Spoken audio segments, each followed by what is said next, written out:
इसकी इलस्ट्रेशंस मेरे को काफ़ी अच्छी लगी और सारी आप बहुत ध्यान से कवर अप करेंगे and due to the constraint of the time मैं सिर्फ ऑल्टरनेटिव इलस्ट्रेशंस ही करवाऊंगा, एक छोड़ के एक, ठीक है। And so that we can start with the next chapter iOS today. Illustration 52 start कर रहे हैं जी। Mister Malik owns a factory building on which he had been claiming the depreciation। देखिए बिल्डिंग के ऊपर डेप्रिसिएशन क्लेम करेंगे अगर जो बिल्डिंग है वो पीजीबीपी के लिए यूज हो रही है तो बिल्कुल ठीक है। और वो कहते हैं कि ये बिल्डिंग वाले ब्लॉक का ये एकमात्र एसेट है, मतलब अगर कल ये बिक गया तो ब्लॉक सीज टू एग्जिस्ट हो जाएगा, ठीक है। और वो कहते हैं factory building and the land, और वो कहता है ये दोनों चीजें आपने बेच दी ड्यूरिंग द ईयर्स। और following details are available. Building आपकी कंप्लीट कब हुई थी बनके? सितंबर 2004 में। कितने की? 10 लाख रुपए की। और वो कहता है लैंड आपने जो थी वो परचेज की थी 2003 में, ऑब्वियसली लैंड पहले ही खरीदी होगी, सो वो आपने कितने की खरीदी थी? 11 लाख रुपए की। और वो कहता है कि जी 2004 के अंदर आपने लैंड बेचने का एक सौदा किया था जिसके अंदर प्रोस्पेक्टिव बायर के कुछ पैसे फोरफीट कर लिए, 50,000 रुपए। देखिए क्योंकि ये 1/4 से पहले के हैं तो ये कॉस्ट ऑफ एक्विजिशन में से माइनस होंगे। अगर 1/4 के बाद पैसे फोरफीट किए होते तो iOS में टैक्सेबल होते। तो ये जो 50,000 रुपए ये 11 लाख में से माइनस हो जाएंगे, बिकॉज 11 लाख रुपए आपकी कॉस्ट ऑफ एक्विजिशन है, उसमें से ये 50,000 रुपए माइनस हो जाएंगे। ये बात समझ में आती है आपको? ओके। फिर वो कहता है कि जो WDV of the building block है वो आज के केस में, और मेरे को तो मैं हमेशा बोलता हूँ डेप्रिशिएबल एसेट्स का क्या चाहिए होता है? सिर्फ WDV, ठीक है। So in that case it is what 8,74,800 rupees. और बिल्डिंग आपने बेची कितने की? 8 लाख रुपए की। तो हमने कहा ये तो नुकसान हो गया। तो अगर आप नीचे सॉल्यूशन में भी देखेंगे तो सीधा शॉर्ट टर्म कैपिटल लॉस, क्योंकि डेप्रिशिएबल एसेट है ना, शॉर्ट टर्म कैपिटल लॉस, इसका कोई लेना देना नहीं कि बिल्डिंग 2004 में खरीदी थी, क्योंकि ये डेप्रिशिएबल है। So in that case short term capital loss आएगा। One exception, power generating unit के अंदर एक्सेप्शन रहती है। सो ये क्लियर है हमारा 74,800 रुपए का शॉर्ट टर्म कैपिटल लॉस है। फिर हमने कहा कि सर आपने लैंड कितने की बेची? तो वो कहता है कि जी लैंड मैंने बेची 40 लाख रुपए की। और क्वेश्चन में पूछ क्या रहा है? कहता है सेसी ना 54EC के बॉन्ड्स में पैसा इन्वेस्ट करना चाहता है। और वो कहता है कि जी कितना पैसा इन्वेस्ट करे विद इन द टाइम कि उसे टैक्स ना लगे। तो हमने कहा ठीक है हम बता देते हैं।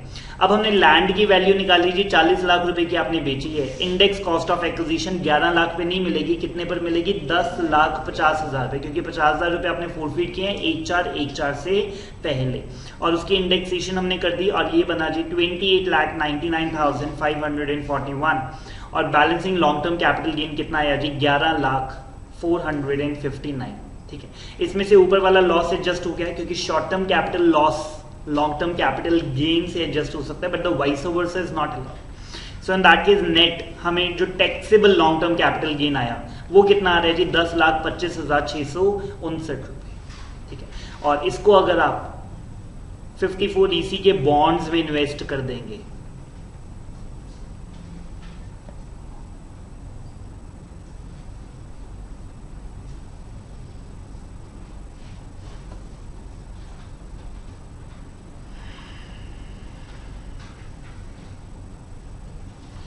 ये मेरे को नहीं पता इन्होंने फिगर क्यों लिख दी थी। मेरे हिसाब से तो 10,25,000 है। इन्होंने 11 लाख की फिगर लिखी हुई है नीचे कि इनको 54EC में ये पैसे इन्वेस्ट करना चाहिए। मेरे हिसाब से इट इज 10,25,000, क्योंकि अगर आप 10,25,000 कर देंगे बाकी टैक्सेबल होगा, वो आपका एडजस्ट हो जाएगा जी लॉस के साथ।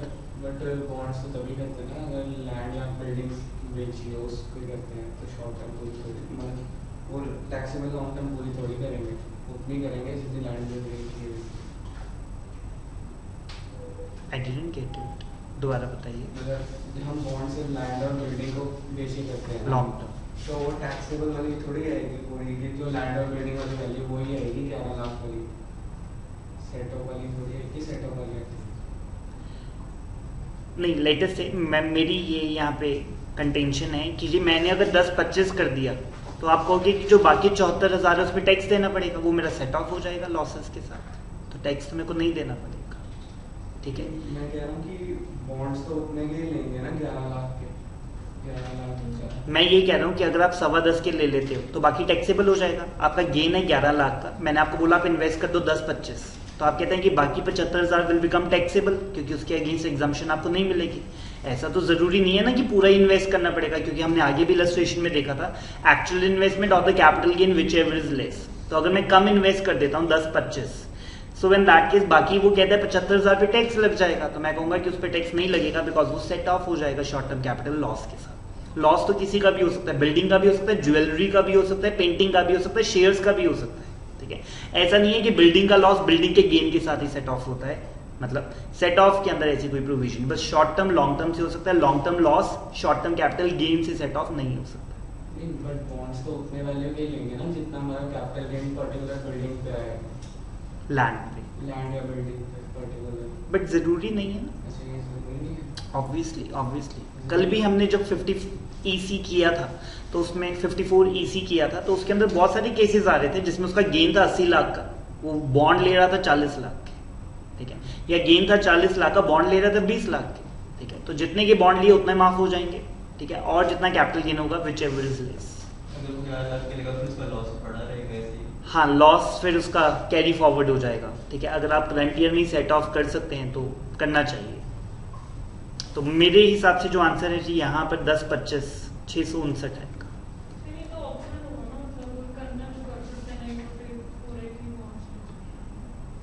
मतलब मेरा क्लाइंट अगर ये मेरे पास मेरे ऑफिस में आके पूछेगा कि सर मेरे को कितने के बॉन्ड लेने हैं, तो मैं उसे क्या कहूंगा कि जी आप 10-25 के ले लीजिए, आपको कोई टैक्स नहीं लगेगा, ठीक है। उसका तो मेन मकसद यही है कि मेरे को टैक्स ना लगे, उस मजबूरी के लिए मैं बॉन्ड लेना चाहता हूँ, तो मैं तो उसे कम से कम ही बताऊंगा। इलस्ट्रेशन 54 की तरफ आ रहे हैं जी। Mr. Y submits the following information pertaining to the year ended 31 मार्च 2021। कहता है कि जी 2021 के अंदर 30 नवंबर 20 को ये 60 इयर्स के हो गए जी, ठीक है। तो सीनियर सिटीजन है, इनका नील स्लैब रेट भी कितने का हो जाएगा, 3 लाख है, हिडन इन्फॉर्मेशन है। और वो कहता है कि जी 60 इयर्स के हो गए हैं and his friends in India gave a flat at Surat at a gift, each contributing 20,000 in cash, और जो टोटल फ्लैट था वो 340 का। तो उसके फ्रेंड्स बहुत सारे होंगे जी, 20-20 हजार रुपया डाल के उसको फ्लैट दे दिया, इंडिविजुअल नहीं देखेंगे। और मैं क्या देखूंगा, फ्लैट कितने का उन्होंने खरीद के दिया, 3,40,000 रुपए का। ये जो 3,40,000 रुपए, क्योंकि ये गिफ्ट 50,000 रुपए से ज्यादा का है, iOS में टैक्सेबल हो जाएगा। गिफ्ट है, कैपिटल गेन तो इसके ऊपर नहीं लगाएंगे, लेकिन ये iOS में टैक्सेबल हो जाएगा, क्योंकि एक तो रिलेटिव नहीं दे रहे, कौन दे रहा है जी, फ्रेंड्स दे रहे हैं, और 50,000 से ज्यादा का है तो आंसर इज यस। जबकि वो कहता है इंडिविजुअली सारे 20-20 हजार रुपया ही डाल रहे हैं, वो नहीं मैटर करता। जो 50,000 रुपए की लिमिट है वो पर पर्सन नहीं है, ठीक है, वो सबको मिलाकर है, ठीक है। मैंने पहले भी बोला था कि अगर 2 स्टूडेंट मेरे को 26 गिफ्ट कर देते हैं तो मेरे हाथ में पूरा 52 टैक्सेबल हो जाएगा, ठीक है, बिकॉज मैं एक साल में 50,000 रुपए से ज्यादा की गिफ्ट अपने नॉन रिलेटिव से रिसीव करूंगा, तो फिर फुली टैक्सेबल। तो ये 3,40,000 समझ में आता है, ये पूरा का पूरा टैक्सेबल हो जाएगा जी iOS के अंदर 3,40,000 रुपए के ऊपर हमने ये सेटल कर लिया। चले आगे। फिर वो कहता है इसका एक और क्लोज फ्रेंड है अब्रॉड से, उसने कैश में भेजे हैं जी 75,000 रुपए, और इसी ओकेजन पे must be a big occasion के 60 के हो गए हैं, ठीक है, तो सारे बड़ा गिफ्ट देना चाहते हैं, तो ये भी iOS में टैक्सेबल हो गया जी 75,000 रुपया भी। तो iOS की इनकम तो हमारी सेटल हो गई 4,15,000, जिसमें से 340 का गिफ्ट है जो लोकलाइट्स, ठीक है, इंडियन फ्रेंड्स ने दिए हैं, और जो अब्रॉड से आए हैं जी 75,000 रुपए, वो भी टैक्सेबल माने जाएंगे। पॉइंट नंबर 3 की तरफ आते हैं। मिस्टर वाई देखिए जी, इनको ये घर पसंद ही नहीं आया, इन्होंने बेच दिया, ठीक है, फ्रेंड्स ने इतने प्यार से दिया 30/11 को, और इन्होंने 2 महीने के अंदर बेच दिया जी। और रजिस्ट्रार की जो स्टैम्प ड्यूटी वैल्यू थी वो 3,90,000 थी, विद इन द 10% है, 3,60,000 में 36,000 अगर आप जोड़ देंगे तो 3.96 बनता है, तो 3,60,000 लेना पड़ेगा जी, 3,60,000 करेक्शन करेंगे। यही रेट था जो मैं आपको बता नहीं रहा था, अर्लियर इट वाज 105%, ठीक है जी, ऑथर ने इसमें करेक्ट नहीं किया। Now the rate has been amended in the current year, 105 की जगह वो 110 हो गया है, ठीक है, मैंने आपको बताया नहीं था 105 है, बट आई गया सामने, ठीक है, can't help much. So it is 110%। Author ने बोला क्योंकि वो 105% की रेंज में फॉल नहीं करता है, इसलिए मैं स्टैम्प ड्यूटी वैल्यू लूंगा, लेकिन अब तो अमेंडमेंट हो गई है 2021 प्रीवियस ईयर में, और अब हमें 110 के हिसाब से करना है, और मैं ये क्वेश्चन 360 के हिसाब से ही करूंगा जी। यहाँ पर आप 360 कर लीजिए, बिकॉज अभी ये 105 नहीं है, अभी 110 है, और 110 है तो फिर एक्चुअल कंसिडरेशन ही मानी जाएगी, और यहाँ पे 390 की जगह 360 होना चाहिए। Are we good? 340 का इनको पड़ा था, ये मैंने आज पूछा भी ओरल टेस्ट के अंदर। तो अगर ये टैक्सेबल है 56 के अंदर, तो जिस अमाउंट पे आपको टैक्स लगा है वही आपकी कॉस्ट ऑफ एक्विजिशन मानी जाएगी। और ये शॉर्ट टर्म है, और ये शॉर्ट टर्म है, और आपको शॉर्ट टर्म कैपिटल गेन कितने का हुआ है जी? 20,000 रुपए का। शॉर्ट टर्म कैपिटल गेन 20,000 रुपए का। और पढ़ते हैं जी, कहता है इन्होंने कोई इक्विटी शेयर्स खरीदे थे एक्स लिमिटेड के, कब? 5 फरवरी 2020, 19-20 में लिए थे, पिछले साल में 3.5 लाख रुपए के। और ये शेयर इस साल बेचे हैं जी 2,80,000 के, ठीक है। और कब बेचे हैं आपने? 15/3/21 को, ठीक है। कुछ बताया ही नहीं है लिस्टेड है कि नॉट लिस्टेड है, ठीक है। So in that sorry private limited है, ठीक है। फिर 24 महीने के बाद ही लॉन्ग टर्म होना था, तो ये शॉर्ट टर्म बन गए। सो इन दैट केस 70,000 रुपए का यहाँ पे लॉस आ गया जी। नेट 50,000 रुपए, नेट 50,000 रुपए यहाँ पर मेरे हिसाब से नेट 50,000 रुपए का लॉस है जो आप कैरी फॉरवर्ड करेंगे। चलेंगे आगे, सिंपल।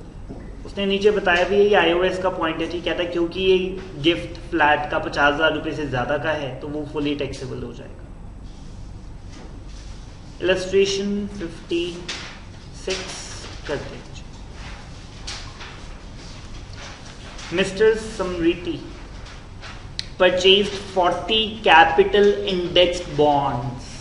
सुना वो नाम है, ठीक है जी। इंडेक्सेशन नहीं मिलती बॉन्ड्स और डिवेंचर में, 2 एक्सेप्शन थी। Number 1 capital index bonds issued by the government, और दूसरा सोवरेन गोल्ड बॉन्ड्स। बिल्कुल ठीक है जी। तो ये इन्होंने कैपिटल इंडेक्स बॉन्ड्स लिए, मतलब अगर ये लॉन्ग टर्म हो गए तो इसके ऊपर इंडेक्सेशन का बेनिफिट मिल जाएगा, इशूड बाय गवर्नमेंट। बिल्कुल ठीक है। लिस्टेड इन द RSC, अब ये लिस्टेड है, हाँ ठीक है जी, ये listed in the stock exchange है। ईच कब खरीदे थे? 1/4/2008 को, और 40,500 रुपए का इन्होंने एक शेयर बॉन्ड बेच दिया। खरीदा कितने का था? 10,000 का। कितने का बेचा? 40,500 के अंदर। कितने थे टोटल? 40 बॉन्ड्स थे, ठीक है। और कब बेचा? 2021 में 28 सितंबर 21। लॉन्ग टर्म है एपरेंटली, ठीक है। 12 साल का टाइम आ रहा है। और वो कहते हैं she invested 80,000 in the bonds of NABARD. हमने कहा नबार्ड के कौन से बॉन्ड है, इसकी कोई एग्जाम्पशन नहीं है जी, मैंने तो सुना नहीं नबार्ड, ठीक है। हमने तो कौन से सुने? नहाई के, RECL के, पावर फाइनेंस कॉर्पोरेशन लिमिटेड के, Indian railway finance corporation limited, ये 4 सुने थे। तो उसमें नबार्ड तो नहीं है, तो इसमें पता नहीं इन्होंने क्यों इन्वेस्ट कर दिया जी 80,000, कोई इसकी एग्जाम्पशन नहीं मिलेगी। कहते हैं 70,000 रुपए इन्होंने नहाई के बॉन्ड्स में इन्वेस्ट कर दिए। तो हमने कहा सर सॉरी, ये इसके लिए भी नहीं मिलेंगे, कोई लैंड थोड़ी ना बेची है।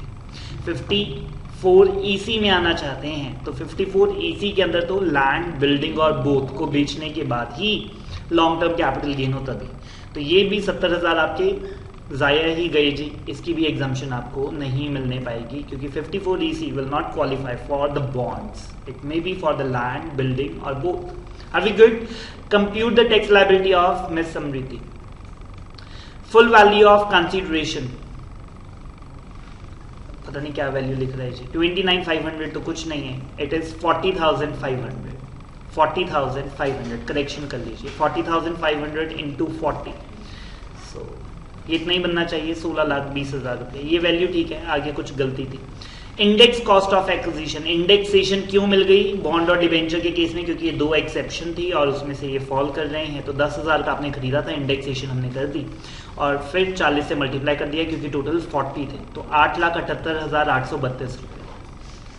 फाइन, सिंपल है ये। तो लॉन्ग टर्म कैपिटल गेन आ गया। कहता है 54EC में 70,000 रुपये इन्वेस्ट किया। हमने कहा सर सॉरी, ये वर्किंग नोट नंबर 1, ये तो सिर्फ लैंड, बिल्डिंग और बूथ के ऊपर ही मिलेगा, इसके अंदर नहीं मिलने पाएगा। और 87A की रिबेट भी इसके अंदर नहीं मिलती जी, लॉन्ग टर्म कैपिटल गेन्स के अंदर नहीं मिलती है, शॉर्ट टर्म में मिलती है, ठीक है। 112A ने भी मना किया था और 87A की रिबेट के लिए 112 ने भी मना किया था, तो ये 112A है, सॉरी 112A नहीं है, क्योंकि वो तो 3 आइटम्स के ऊपर मिलता है, equity shares, unit of equity oriented fund and unit of business trust. तो 112A तो ये नहीं है, 112 है। लेकिन इसकी जो फर्स्ट प्रोवाइजो थी जो आपको कल बताई थी कि अगर वो आपकी सिक्योरिटीज लिस्टेड रहती है, इन दैट केस आप उसमें 10% या 20%, विच एवर इज लेस, आपके पास ऑप्शन रहती है, ठीक है। तो इसने यहाँ पे ये किया है, लेकिन मेरे हिसाब से इसने एक गलती की है। इसने क्या किया, जब ये कंपैरिजन किया तो 20% वाले में 2.5 लाख रुपए की बेसिक एग्जाम्पशन लिमिट माइनस कर दी। मैं होता तो दोनों में माइनस करता या फिर दोनों में से माइनस ना करता कंपैरिजन के लिए, ठीक है। इसने एक में से तो माइनस कर दी, जब 20% कर रहा था तब इसने एक माइनस कर दी, और जब 10% कर रहा था तो कहता है विदाउट इंडेक्सेशन। बिल्कुल ठीक है, विदाउट इंडेक्सेशन, लेकिन ये क्या है, विदाउट बेसिक एग्जाम्पशन, ये तो कहीं पे भी नहीं लिखा। इनफैक्ट 112A में भी नील स्लैब रेट एडजस्ट होता है अगर अनएग्जॉस्टेड है तो, और अगर अदरवाइज भी, मतलब हर बार लॉन्ग टर्म कैपिटल गेन में भी 20% वाले में भी नील स्लैब रेट एडजस्ट होता है, बशर्ते वो रेजिडेंट हो, और ये तो रेजिडेंट ही है। और आप 20 वाले में तो नील स्लैब रेट एडजस्ट कर रहे हो, लेकिन 10 वाले में नहीं कर रहे, ऐसा कहीं नहीं लिखा हुआ, क्योंकि 112 में भी 10% ही टैक्स लगता है 1 लाख के बियॉन्ड, और उसमें भी नील स्लैब रेट एडजस्ट होता है। तो यहाँ पे नील स्लैब रेट दोनों में एडजस्ट होना चाहिए था, या दोनों में भी आप उसकी ट्रीटमेंट ना लेते कंपैरिजन में। सो मेरे हिसाब से ये फॉल्टी कंपैरिजन है, और इसने यहाँ पर तो 2.5 लाख माइनस किया और यहाँ पे 2.5 लाख माइनस नहीं किया। दोनों में होना चाहिए, दोनों में होना चाहिए। और इसमें अगर मैं 2.5 लाख माइनस करूं, मैं होता तो दोनों में से 2.5 लाख माइनस करता।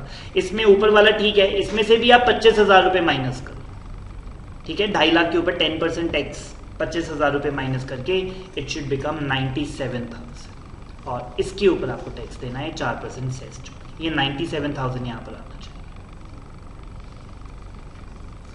फिर से बोल रहा हूँ, वर्किंग नोट के अंदर उसने 20 और 10 को कंपेयर करना था, क्योंकि लिस्टेड सिक्योरिटीज है। फर्स्ट प्रोवाइजर ने यही कहा था कि अगर आप लिस्टेड सिक्योरिटीज में डील करते हैं then the tax can not exceed 10% without indexation. तो मैंने आपको बताया था कि दस इन अदर वर्ड्स, अगर वो लिस्टेड सिक्योरिटीज हैं अदर देन यूनिट और द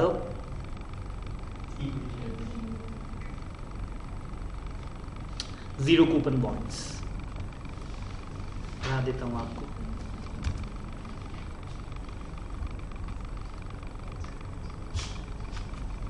फर्स्ट प्रोवाइजर रेफर कर लेते हैं, ये है first प्रोवाइजर, that is listed security other than unit and zero coupon bonds, ठीक है। इन दो केस के अंदर ये नहीं मिलता, ये जीरो कूपन बॉन्ड्स तो है नहीं है, मतलब इसके अंदर ये प्रोवाइजर हमारी लग जाएगी, क्योंकि ये लिस्टेड भी है, ठीक है, और ये क्या नहीं है, यूनिट नहीं है और जीरो कूपन बॉन्ड्स नहीं है। इन दैट केस 10% और 20%, यहाँ पे कहीं नहीं लिखा कि नील स्लैब रेट एडजस्ट नहीं होना है, 10% और 20% में होना है, वो दोनों में होता है, 10% में भी होता है और 20% में भी होता है। तो इसने एक के अंदर ऐड किया और एक के अंदर ऐड नहीं किया, विच आई एम नॉट वाउचिंग, और मेरे हिसाब से वो दोनों में होना चाहिए।